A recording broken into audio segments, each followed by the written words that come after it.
A paz de Cristo. Quero desejar a todos um ótimo domingo. Esse vídeo será publicado na Escola Bíblica Dominical da Igreja Batista do Jardim Noronha. E estamos no modo virtual ainda, no modo online. Aulas gravadas e compartilhadas com todos da igreja.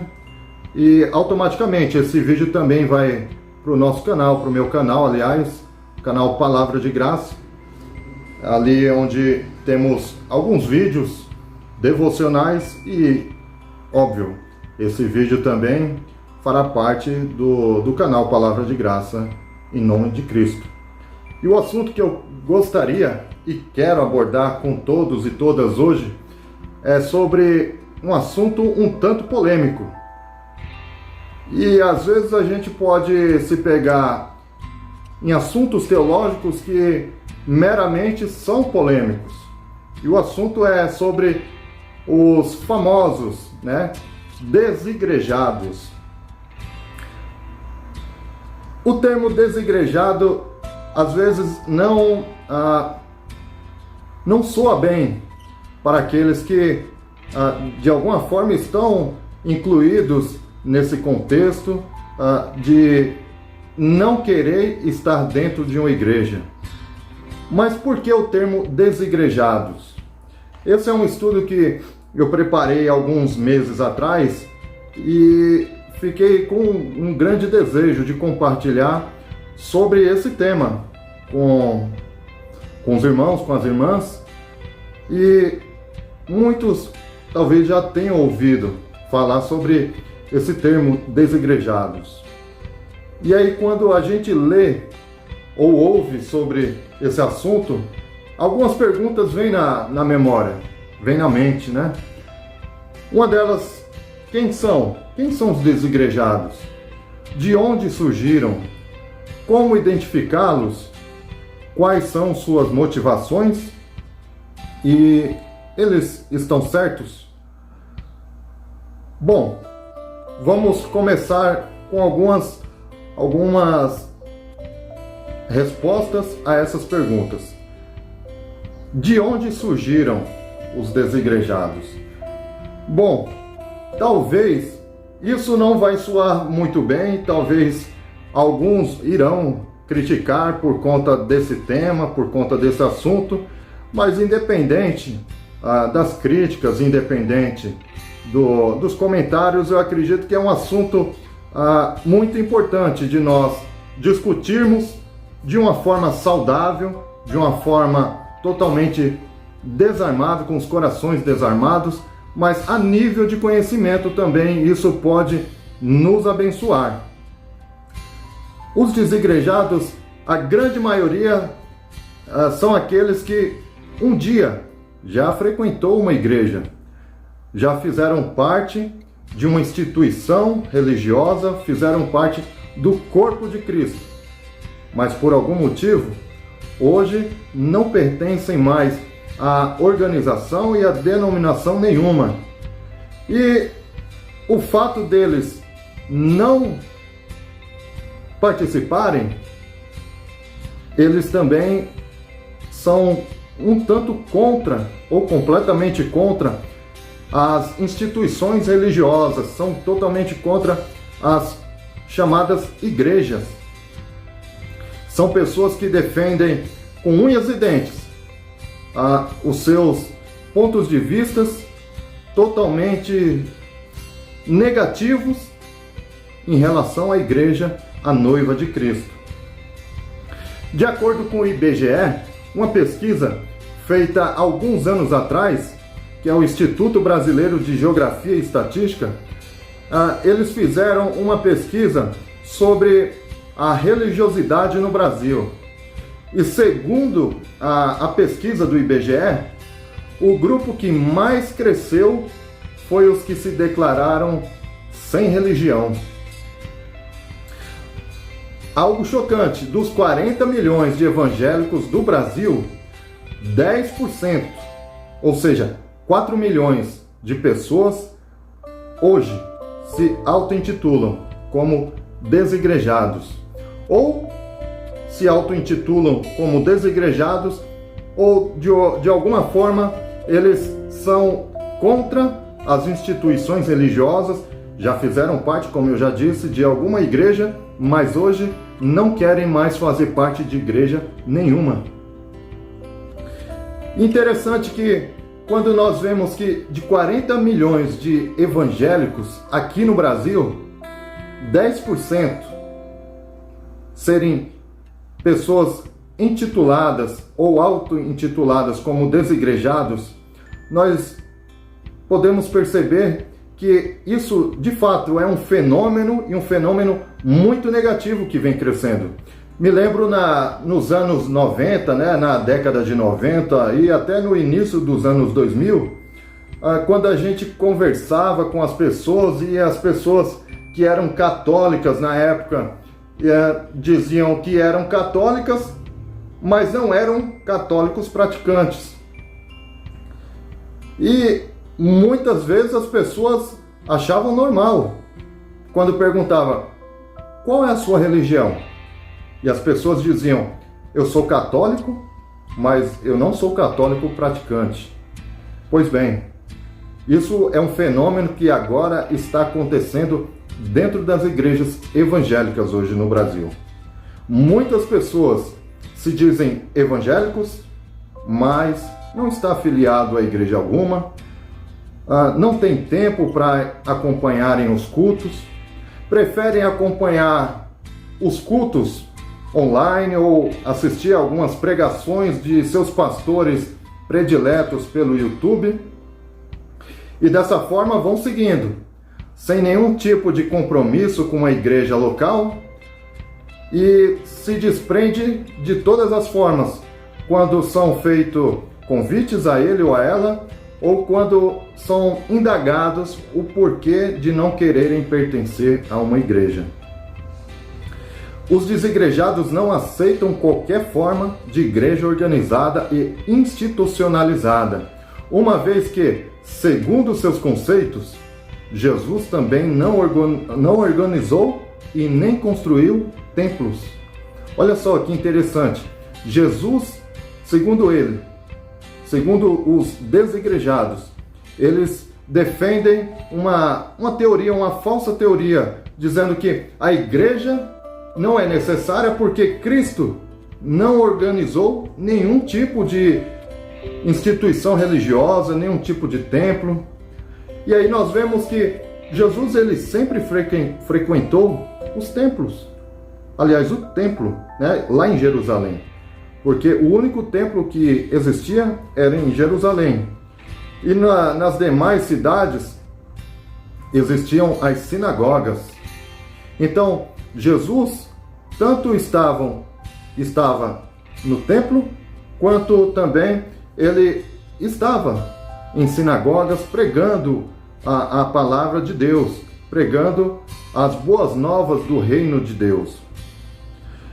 Algumas motivações dos desigrejados de defenderem o seu ponto de vista. Um deles, alguns simplesmente abandonaram a igreja e a fé porque não se veem presos, entre aspas, segundo eles, a uma instituição religiosa. Outros querem abandonar apenas a igreja e manter a fé. Querem ser cristãos, mas sem igreja.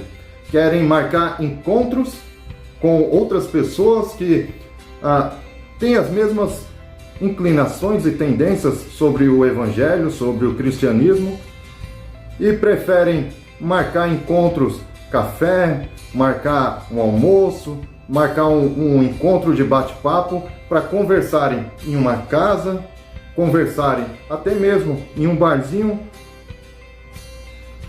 preferindo tudo isso,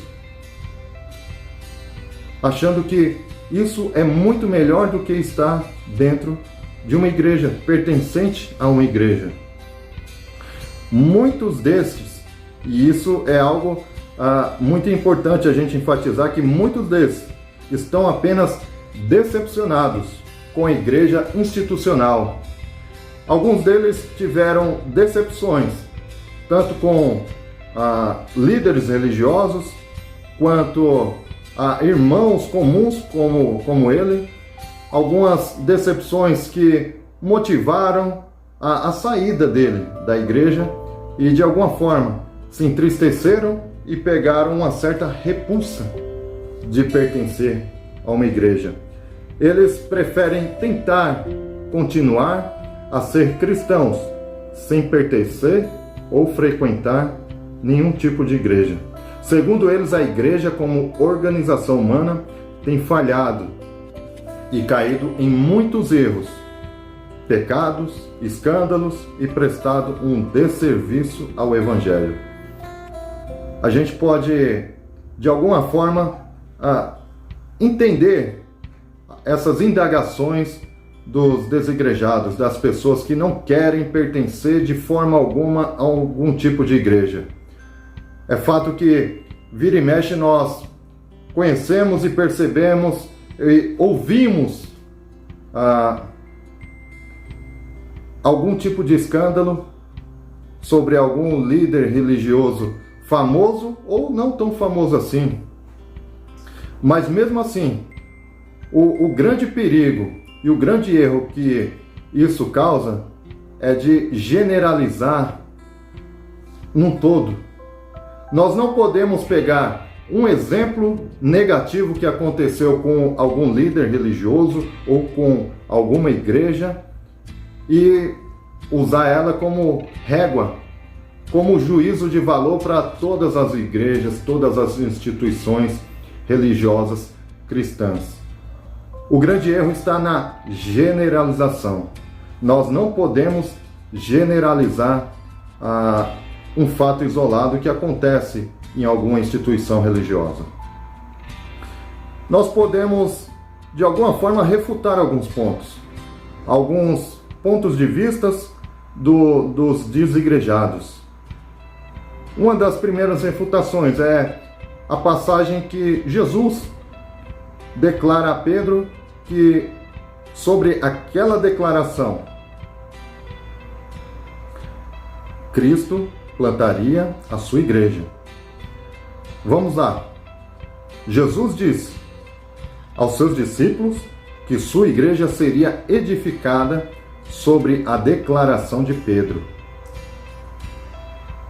E a declaração de Pedro foi a seguinte, que Jesus era o Cristo, o Filho do Deus vivo.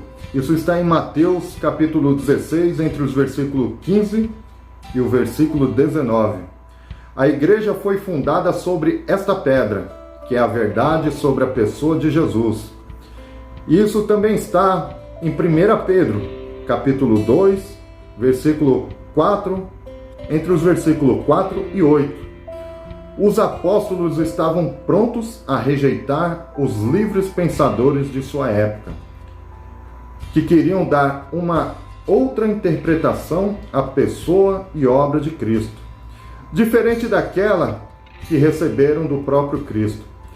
Ou seja, os apóstolos constantemente eram abordados pelos intelectuais e filósofos da época, onde essas pessoas queriam plantar dúvidas nos corações dos apóstolos, mas não havia nenhum tipo de chance de plantar dúvidas nos corações daqueles que viveram com Cristo.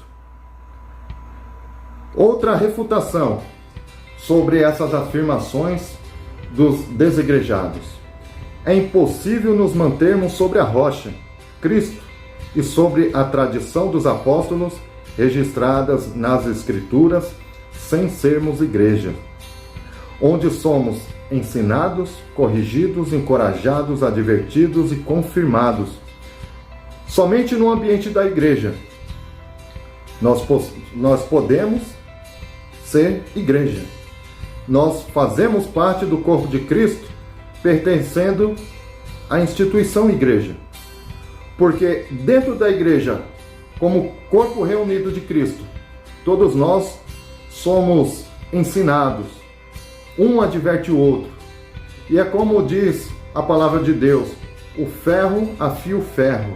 Ou seja, eu acompanho o meu irmão e o meu irmão me acompanha. E dessa forma, nós caminhamos juntos numa espécie de discipulado. A declaração de Cristo em Mateus capítulo 16, dizendo que a sua igreja se ergue sobre a confissão acerca de sua pessoa, nos mostra a ligação estreita e indissolúvel entre ele e a sua igreja. E outro fato curioso: muitos desigrejados saem de uma organização para fundamentar uma outra, onde no final dará na mesma. Ou seja, não concordo com as afirmações que são feitas aqui. Então, dessa forma, eu vou para outro lugar ou não vou para igreja nenhuma. Mas, com o passar do tempo, começam a se reunir 3, 4, 6, 8 pessoas e dali a pouco fundam uma instituição e acaba caindo nos mesmos preceitos institucionais religiosos. Só que agora, segundo o seu ponto de vista, segundo o seu viés. Jesus ilustrou esta relação com a figura da videira e seus galhos, em João capítulo 5. Lá diz que para nós estarmos em Cristo, devemos pertencer à videira. E pertencendo à videira, nós somos os ramos, os galhos. E todo galho que está firmado na videira deve dar frutos. Então nós podemos dar fruto ligado em Cristo. Fora de Cristo, não tem ligação nenhuma. E essa ligação é no corpo da igreja. Esta união foi muito bem compreendida pelos discípulos, a relação entre a cabeça e o corpo, em Efésios capítulo 1, versículo 22 e 23. A relação entre o marido e a mulher, em Efésios capítulo 5, versículo 22 ao 33. E entre o edifício e a pedra sobre o qual ele se assenta, 1 Pedro capítulo 2, entre os versículos 4 e 8. Na igreja primitiva, não havia desigrejados. A comunhão era perfeita. Portanto, observemos a recomendação do autor bíblico desconhecido aos que estavam se desigrejando, lá em Hebreus capítulo 10, versículo 24 e 25. Eu gostaria de fazer essa leitura, já nos aproximando do final da reflexão. Gostaria que você acompanhasse Hebreus capítulo 10, versículo 24 e 25, diz assim: E consideremos uns aos outros, para nos incentivarmos ao amor e às boas obras. Não deixemos de reunir-nos como igreja, segundo o costume de alguns, mas procuremos encorajar-nos uns aos outros, ainda mais quando vocês veem que se aproxima o dia. E o dia que fala aqui é o dia do Senhor. Nós não devemos nos afastar da igreja. É impossível amar o noivo, que é Cristo, e ao mesmo tempo não querer se relacionar com a noiva, que é a igreja. Se nós amamos o noivo, nós devemos também amar a sua noiva, que é a igreja de Cristo. Então, se você ama a Cristo de todo o seu coração, de fato você deve amar a igreja institucional, que é ali onde se reúne o corpo de Cristo. Se reúne a igreja do Senhor. Se você tem alguma aversão à igreja, peça perdão ao Senhor. Então, dessa forma, os desigrejados preferem não ter nenhum tipo de comprometimento com a igreja local, achando que não é necessário estar fixo, firmado em uma instituição, onde ele deve prestar contas, onde ele deve ser orientado. Não, eles não querem isso. Eles preferem viver de uma forma onde eles possam fazer o que bem quiserem, sem prestar contas a ninguém, sem ser orientados e não ter compromisso para orientar outras pessoas também.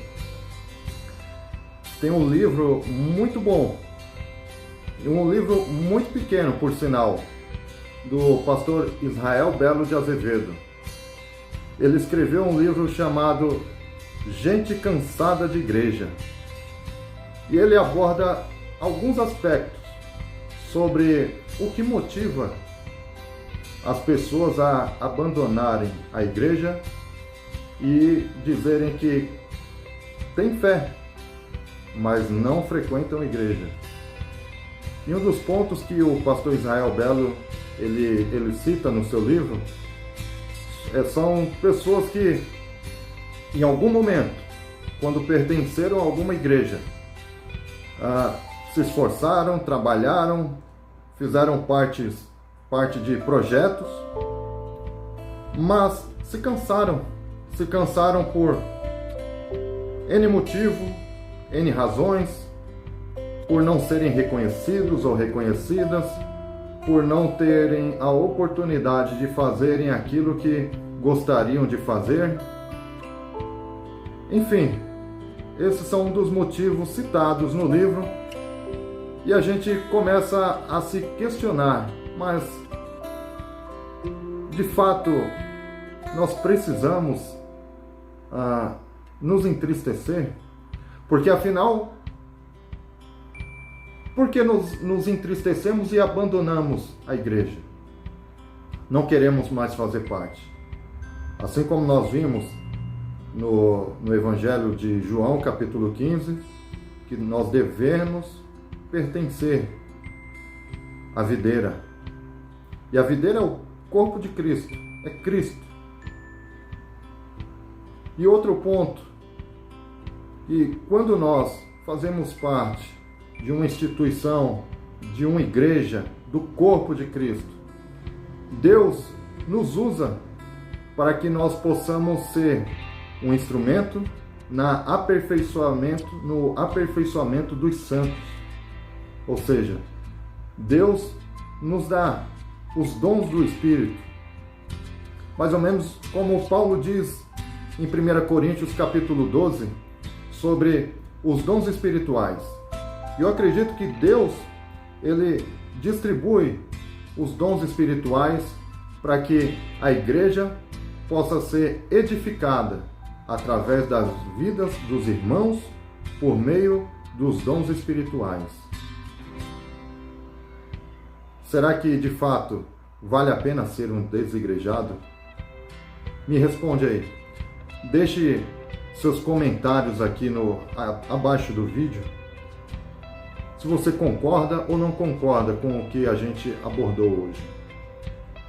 Se vale a pena se entristecer, aliás, se vale a pena sair da igreja, ser um desigrejado, simplesmente porque se entristeceu ou ficou chateado com alguma coisa que aconteceu.